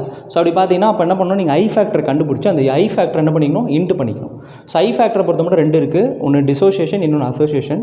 ஸோ அதை கண்டுபிடிக்கிறதுக்கான ஃபார்முலா இதுதான், 1 + n - 1 × ஆல்ஃபா. அதில் எப்படி n கண்டுபிடிக்கிறதுலாம் நான் உங்களுக்கு டீப்பாக சொல்லியிருப்பேன், அது ஒரு டைம் பார்த்துக்கோங்க. ஸோ ஐ 1 + இங்கே என்னன்றது என்னென்னா கேபிஆருடைய n வந்து 2 - 1, ஆல்ஃபான்றதுன்னா 80%. So divided by 0, 100. இதை போட்டிங்கன்னா உங்களுக்கு என்ன கிடைக்கும், ஐ. இந்த I KB into M, molarity already அவங்க கொடுத்துட்டாங்க. So delta P equal to molarity எவ்வளோ கொடுத்துருக்காங்க, 0.5 மோலார் இன்ட்டு கேஎஃப் எவ்வளோ கொடுத்துட்டாங்க, 1.86. நீங்கள் இன்ட்டு என்ன பண்ணிக்கணும், ஐ பண்ணிக்கணும். ஐ எவ்வளோ, 1 + 2 - 1 × 80/100. ஸோ இதெல்லாமே சம்மரைஸ் பண்ணிங்கன்னா உங்களுக்கு என்ன கிடைக்குன்னா புது டிபி கிடைக்கும். அந்த டிபி எவ்வளோனா 277.k. ஸோ ஆன்சர் வந்து பி. அடுத்து பார்த்தீங்கன்னா கொஷின் நம்பர் 33. இதில் பார்த்தீங்கன்னா ரொம்ப simple. Van Hoff factor of BaNO3 of solution is 2.74. The degree of dissociation is, நான் ஆல்ரெடி சொல்லிட்டேன். இதில் வந்து டிகிரி ஆஃப் டிசோசியேஷன் கொடுத்துருக்காங்க. ஸோ அப்போது I ஈக்குவல் டு எவ்வளோ கொடுத்துட்டாங்க, 2.74. என்ன கேட்குறாங்கன்னா ஆல்ஃபா எவ்வளோ பர்சன்ட் டிசோசியேட் ஆகும் அப்படின்றது தான் கேள்வி. ஸோ உங்களுக்கு ஃபார்முலா தெரியும். டிசோசியேஷன் ஃபார்முலா என்ன சொன்னேன், 1 + n-1 into alpha. So 1 + dissociation constant எவ்வளோ, 2.74. ஸோ n வந்து இதுக்கு பார்த்தீங்க அப்படின்னா 3 - 1 இன்ட்டு உங்களுக்கு என்ன வேணும், ஆல்ஃபா தான் வேணும். ஸோ ஆல்ஃபா மட்டும் இங்கே வச்சுட்டு மற்றெல்லாம் என்ன பண்ணுவீங்க, அந்த பக்கம் அனுப்பிடுவீங்க. ஸோ அந்த பக்கம் அனுப்புனீங்கன்னா உங்களுக்கு எவ்வளோ வரும் அப்படின்னா 9.1%. அதாவது சம்மரைஸ் பண்ணிங்கன்னா 91.3% வரும். So option A. Question number 34 எடுத்துக்கோங்க. Which of the following is as highest freezing point. So இதில் என்னென்னா, இதில் எது ஹையஸ்ட் ஃப்ரீசிங் பாயிண்ட் இருக்கும் அப்படின்றதான் கேள்வி. சரியா? ஸோ இதில் நீங்கள் என்ன பண்ணால் ரொம்ப சிம்பிள். காம்பவுண்ட்ஸை பாருங்கள். காம்பவுண்ட்ஸ் வந்து எலக்ட்ரோலைட்டை தனியாக பிரிச்சுருங்க, நான் எலக்ட்ரோலைட்டை தனியாக பிரிச்சுங்க. ஸோ எலக்ட்ரோலைட்னா என்ன, நான் எலக்ட்ரோலைட்னா என்ன அப்படின்றது உங்களுக்கு தெரியணும். நான் எலக்ட்ரோலைட்னா ஐ ஃபேக்டர் ஈக்குவல் டு 1. எலக்ட்ரோலைட்னா I factor is greater then 1.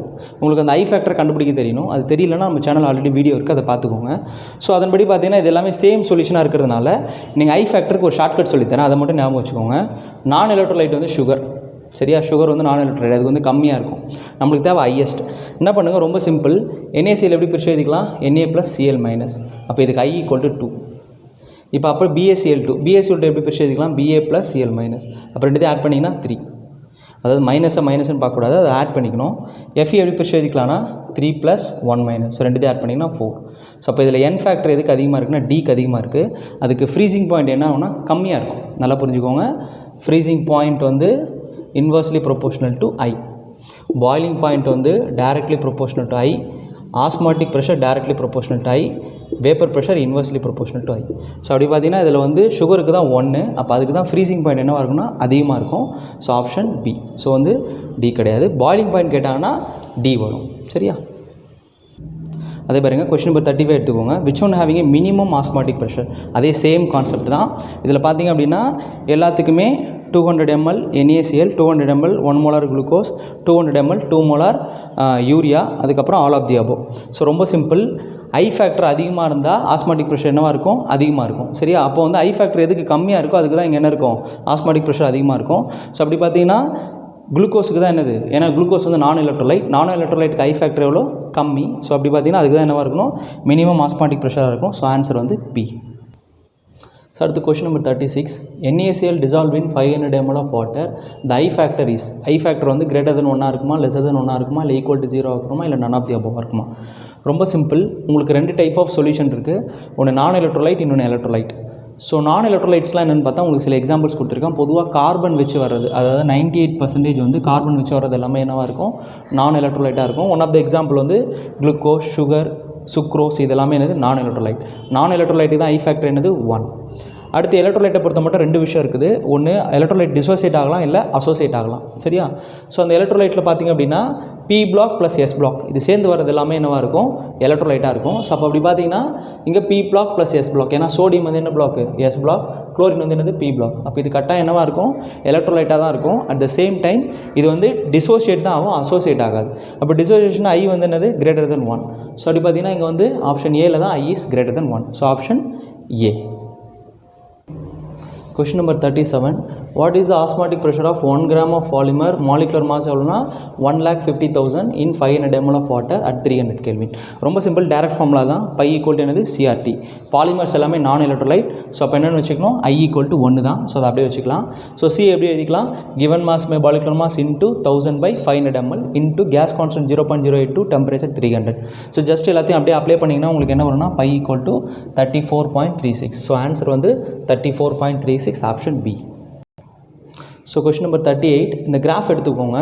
கிராஃபில் இந்த கோடு இருக்குது இல்லையா, இது கேல்குலேட்டட் வேல்யூ.